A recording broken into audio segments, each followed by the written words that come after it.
Chers frères et sœurs, bonjour et bienvenue. Nous sommes le lundi 27 avril 2026, premier jour de la 4e semaine du temps pascal. Hier, dimanche, nous célébrions le dimanche du bon pasteur, ce beau 4e dimanche de Pâques où l'Église nous offre le visage de Jésus comme berger qui connaît ses brebis par leur nom, qui marche devant elle et qui donne sa vie pour elle.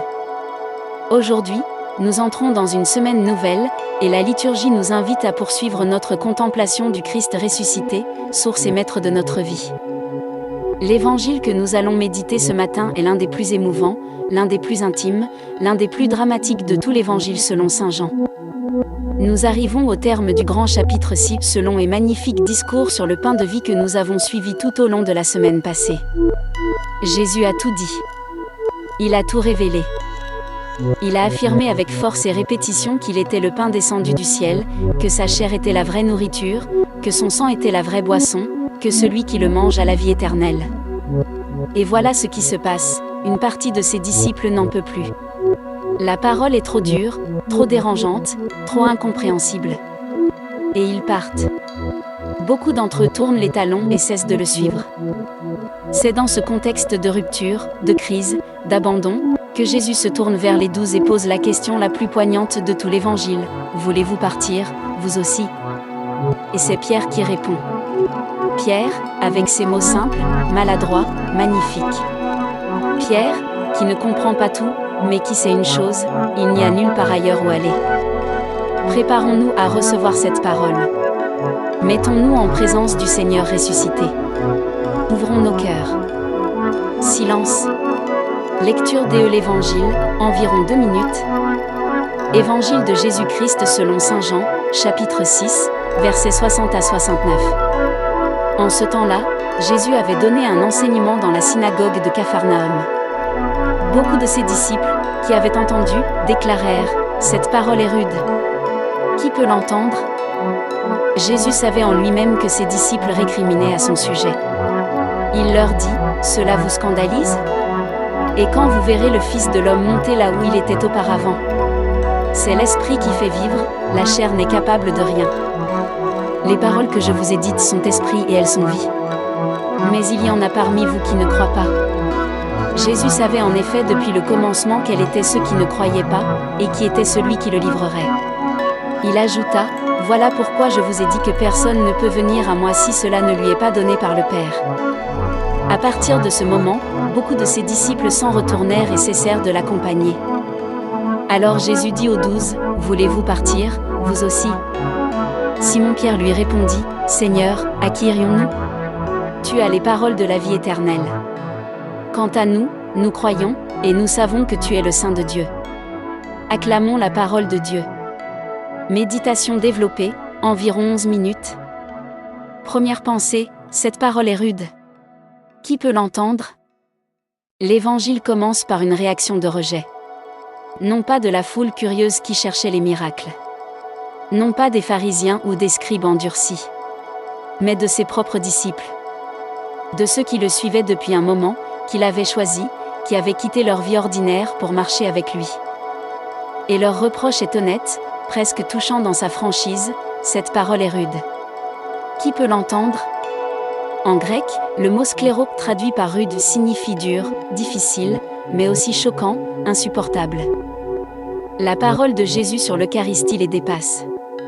Elle les heurte de plein fouet. Il faut être honnête, on peut les comprendre. Jésus venait de dire des choses totalement impensables pour un juif pieux du 1er siècle.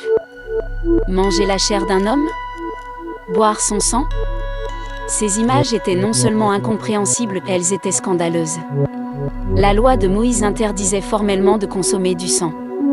Et voilà que ce rabbi de Galilée leur demandait non seulement d'y consentir, mais d'en faire le centre de leur vie spirituelle. Nous aussi, frères et sœurs, il nous arrive de trouver la parole de Dieu rude. Il nous arrive d'entendre un appel évangélique, pardonner celui qui nous a profondément blessés, aimer nos ennemis, lâcher prise sur nos biens, nous lever pour servir quand nous voudrions nous reposer et de penser, c'est trop. C'est trop difficile. Qui peut faire cela ? Cette réaction est humaine. Elle est normale. Elle est même saine si elle nous pousse à nous tourner vers Jésus pour lui dire « Je ne peux pas seul. Aide-moi. » Elle devient problématique quand elle nous pousse à partir. Deuxième pensée, à partir de ce moment, beaucoup de ses disciples s'en retournèrent. L'abandon de beaucoup de disciples témoigne de la difficulté à accueillir le Christ comme celui qui se donne entièrement, sans autre gloire que la croix et l'amour du Père. Regnum Christi. Saint Jean note cela avec une sobriété poignante, presque clinique.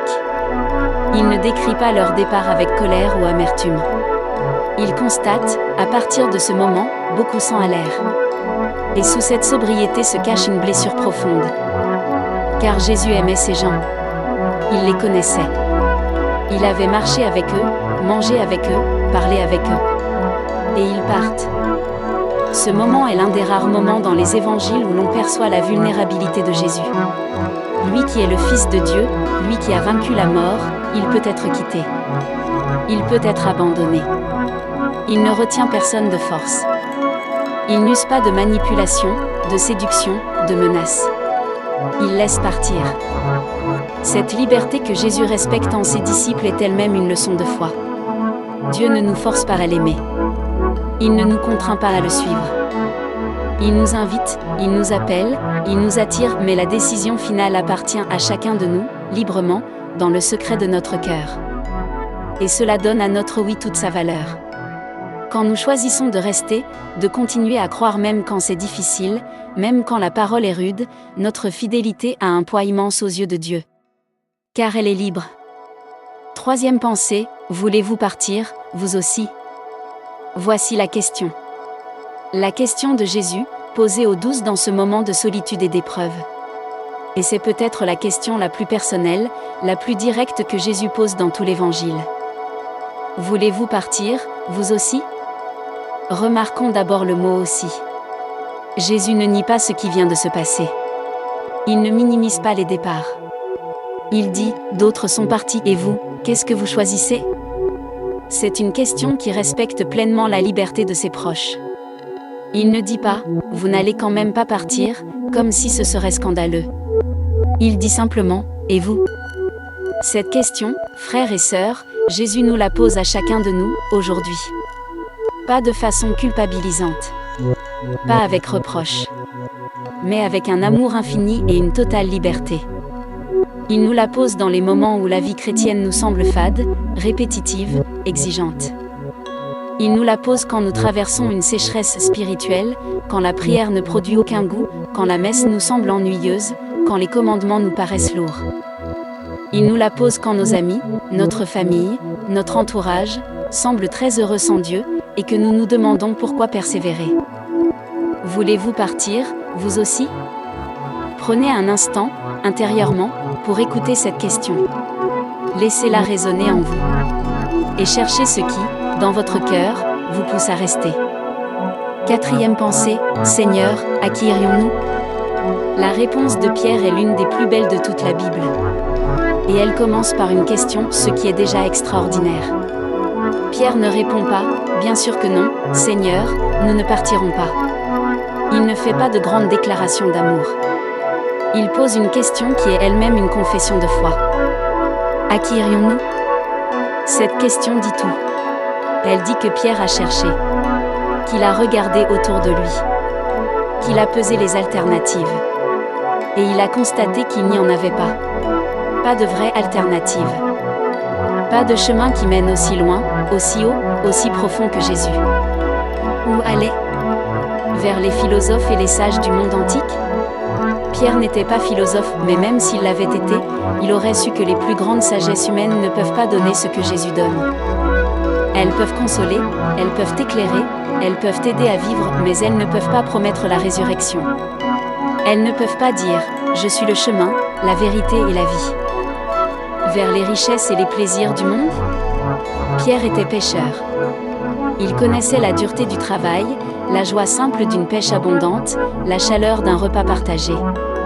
Et il savait que tout cela était bon, mais que ce n'était pas suffisant. Qu'il y avait en lui une faim plus profonde que toutes les satisfactions du monde ne pouvaient rassasier. À qui irions-nous ? Cette question est aussi la nôtre.